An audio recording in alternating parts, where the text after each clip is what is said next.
Well, in fact, Abhishek, what you see right now on your screens are the latest images of the trains that started from Kyiv just a short while back. We are basically on our way to Lviv, which is on the western side of Ukraine. What you see right now is the train completely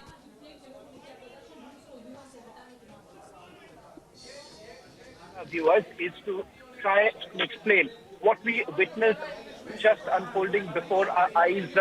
In fact, this morning we had received a message saying that there is a need for an urgent evacuation, and this urgent evacuation was important because this has become exactly very chaotic, and this is becoming even more difficult for the people of Ukraine.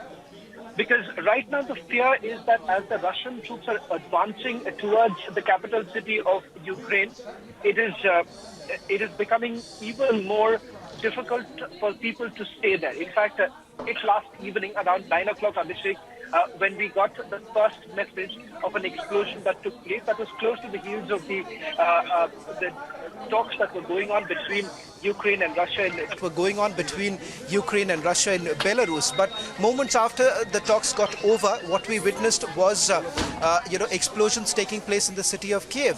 And not very far from the Kyiv Central Railway Station from where we boarded this particular train, where the explosion took place, tracks were actually damaged. Let me go back to the visuals right now, Abhishek, because I think so all our viewers would like to see, Abhishek, if you, I would like to take a leave out of the history books. If you remember, Abhishek, you're a student of history also. You would remember those images of the partition, where trains were overflowing, people on the rooftops. I think so. We are witnessing similar, if not exactly very close to what happened during the partition back in India.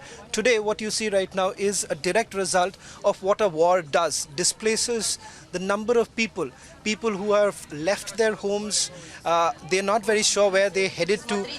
A lot of people, Abhishek, they were saying at the railway station that we'll just take the train whichever is available. Doesn't matter where it goes, we just need to leave Kyiv at this point in time. So a lot of people were not really looking at where the trains are going, because the difficulty that people are facing right now is that all of these trains are completely packed. Very difficult to get your foot in. In fact, there are also some students. We've managed to get hold of an Indian who was with us, and we've been trying, all of us, even the crew members. Republic Media Network has been trying to assist Indians who are getting in touch with us, that we are participate here in these difficult times and do our duty not just as a journalist but also as a citizen of India, to try and help all our citizens so that they are not in a situation where they're afraid, they're fearful, they're finding it difficult around themselves. So our job, Abhishek, right now has not only been to send out reports back home, but also try and help a number of Indians, over 19,000 Indians who ended up in time. Of course, the government has done its best to try and evacuate a lot of people, but the challenges are insurmountable at this point in time, and it's just increasing. Here, this is not the time to indulge in any, but the fact is that on the ground, it's been very difficult. If we try and bring it, I'll ask them to bring it. In fact, we're going to slip into a short break, and then we'll bring in the people that we can speak to inside the train. A lot of Indians have also been able to get onto this particular train.